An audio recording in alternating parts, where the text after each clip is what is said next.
अस्सलाम वालेकुम जमात हश्तम। आज के लेक्चर में हम एक ख़त पढ़ेंगे और ये ख़त आपकी क़वाइद इंशा परदाजी की किताब आईना उर्दू में शामिल है। इसका सफ़ा नंबर 159 खोलें, यानी 159। ये वालदा की वफ़ात पर इज़हार ताज़ियत का ख़त है जो कि एक दोस्त के नाम है। ताज़ियत का लफ्ज़ जो है इसका मतलब है अफसोस का इजहार करना। वफ़ात पर जो अफसोस किया जाता है उसको ताज़ियत कहा जाता है। यहाँ पे हम अपने ख़त का ही तरीका रखेंगे। अज़ कमरा इम्तिहान, फिर तारीख़, महीना और साल 2020। उसके बाद प्यारे अकरम, आप यहाँ पे कोई भी नाम लिख सकते हैं या प्यारे दोस्त ही सिर्फ लिख दें और आगे निदाइया की अलामत। फिर अस्सलाम वालेकुम, इसके आगे भी निदाइया की अलामत। और ख़त कैसे है कि आपके ख़त के ज़रिए से आपकी वालदा मोहतरमा की वफ़ात हसरत आयात की इत्तला पाकर दिली सदमा हुआ।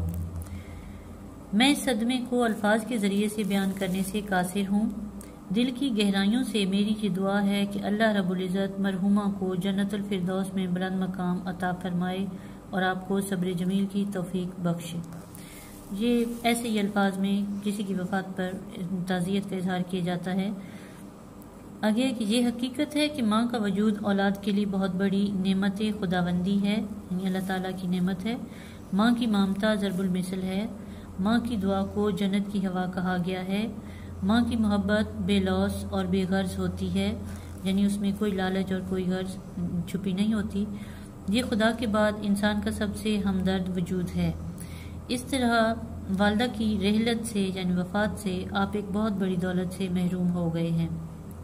मैं अच्छी तरह समझता हूँ कि वालदा के उठ जाने से आप पर गमों का पहाड़ टूट पड़ा है और इस जानका सदमे को आप ज़िंदगी भर नहीं भूल सकेंगे। जानका सदमा मतलब बहुत ज़्यादा बड़ा सदमा। लेकिन हमारा ईमान है कि अल्लाह ताला का कोई काम हिकमत से खाली नहीं होता। कुरान मजीद में हमें यही तालीम दी गई है कि हम पर जब कोई मुसीबत आए तो कहें।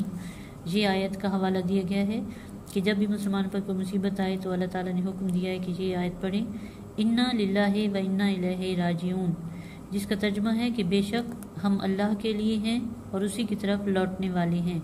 यानी हर वजूद ने, हर इंसान ने अल्लाह की तरफ लौट के जाना है। इलावाजी यानी इसके अलावा इरशाद नबवी सल्लल्लाहु अलैहि वसल्लम है कि जब तुम पर कोई बड़ी मुसीबत आन पड़े तो मेरी वफ़ात याद कर लिया करो। हमें खुशी और गम में इस्लामी तालीमात पर अमल करना चाहिए। मेरी तरफ से तमाम अहले खाना को ताज़ियत का पैगाम पहुंचा दें। फ़कत आपका दोस्त, आप चाहें तो अपना नाम लिख दें या फिर अलिफ बेजीम लिख दें। ये ख़त वालदा की वफ़ात, दोस्त की वालदा की वफ़ात पर ताज़ियत का ख़त है। ये हमारे सिलेबस में शामिल है, इसलिए आपने इसको अच्छा से याद करना है और अपने रफ रजिस्टर पर लिखना भी है ताकि आपको ठीक तरीके से याद हो जाए। अल्लाह हाफ़िज़।